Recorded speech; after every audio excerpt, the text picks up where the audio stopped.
మెనోపాజ్ని కొంతవరకు postpone చేసుకోగలమా? Postpone చేసుకోవాల్సిన అవసరం ఉందా? మీరు అడిగిన ప్రశ్నలో పోస్ట్పోన్ చేసుకోవాల్సిన అవసరం ఉందా అంటే లేదు. It's a natural phenomena. Accept it as it is అంటారా? యావరేజ్గా ఇండియన్ ఉమెన్లో మెనోపాజ్ ఏజ్ అరౌండ్ 47 to 48. ఆ ఏజ్లో మెనోపాజ్ వస్తుంది. చాలా మంది ఆ ట్రాన్సిషన్ ఫేజ్ని ఈజీగా గెట్ ఆన్ అయిపోతారు. అంటే వాళ్ళకి అసలు ఏం జరుగుతుందో తెలియనంత లాగా మెనోపాజ్కి ట్రాన్సిషన్ అయిపోతూ ఉంటుంది. కొంతమందిలో మటుకు ఇబ్బంది పెడుతుంది. ఆ ఇబ్బందులు జనరల్గా ఎలా ఉంటాయంటే హాట్ ఫ్లష్ రూపంలో ఉంటాయి. అంటే ఇప్పుడు సపోజ్ మనం కూర్చున్నాం, మనకేం చెమటలు పట్టట్లేదు. వాళ్ళకి ఎవరికి చెమటలు పట్టని సందర్భంలో కూడా వాళ్ళకి చెమటలు పడుతూ ఉంటాయి విపరీతంగా చెమటలు పడ్డం అనే దాన్ని హాట్ ఫ్లష్ అంటారు. చాలా మందికి అదే మెయిన్ సిమ్టమ్. కొంతమందికి ఆందోళన, కాక రాత్రి నిద్ర పట్టకపోవడం, ఇన్సామ్నియా. ఇంకొంతమందికి ఈజీగా ఫ్రాక్చర్ అయిపోవడం.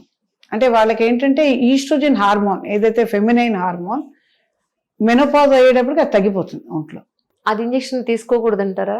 ఈస్ట్రోజన్ హార్మోన్ తగ్గిపోవడం వలన, ఈస్ట్రోజన్ హార్మోన్ బోన్స్కి ఇంపార్టెంట్. ఈ బోన్స్లో కాల్షియం డిపాజిట్ అవడానికి ఈ హార్మోన్ చాలా క్రూషియల్ హార్మోన్.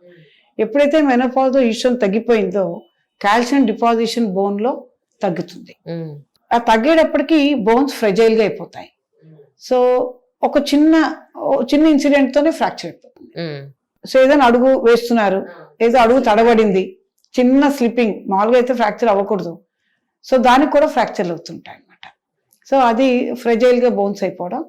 సో మెనోపాజ్ వాళ్ళకి మెయిన్ చెప్పేది ఏంటంటే కాల్షియం టాబ్లెట్ల రూపంలో వేసుకోవాలి, కాల్షియం రిచ్ ఫుడ్స్ తినాలి. కాల్షియం రిచ్ ఫుడ్ అంటే మనకు most available milk. So milk products తో పాటు కాల్షియం టాబ్లెట్లు విత్ వైటమిన్ డి ఆ కాంబినేషన్లో తీసుకుంటే బోన్స్ అట్లీస్ట్ కొంత స్ట్రెంగ్త్ మెయింటైన్ చేస్తాయన్నది ప్రతి 45 క్రాస్ చేసిన అందరికీ చెప్పే ఒక సింగిల్ పాయింట్ ఎజెండా వాళ్ళు. రైట్. సో ఇది ఇంపార్టెంట్.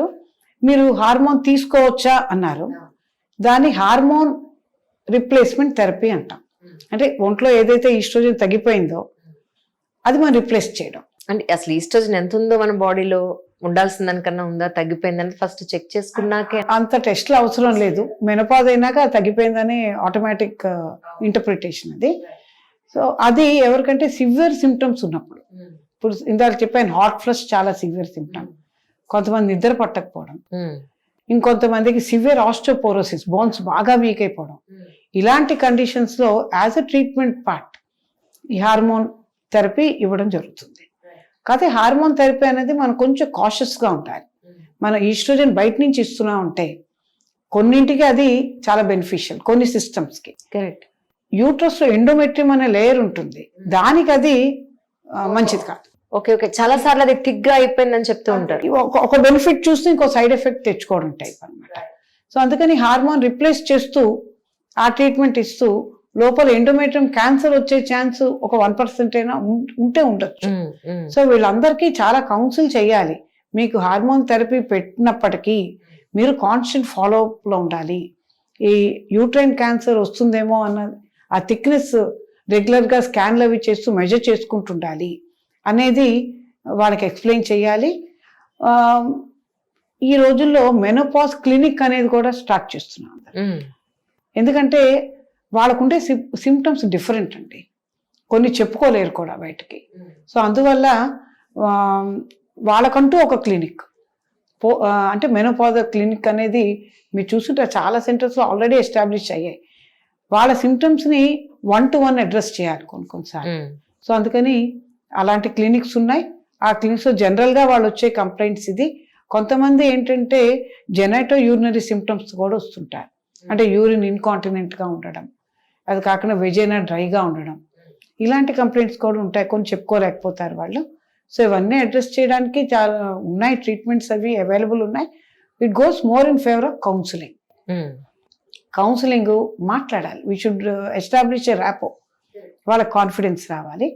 సో అది కాకుండా వాళ్ళకి ఏంటంటే ఈట్ హెల్దీ, స్టే ఫిట్, కొంత నామినల్ ఎక్సర్సైజెస్ చేయాలి. అది కాకుండా పీస్ఫుల్గా ఉండాలి.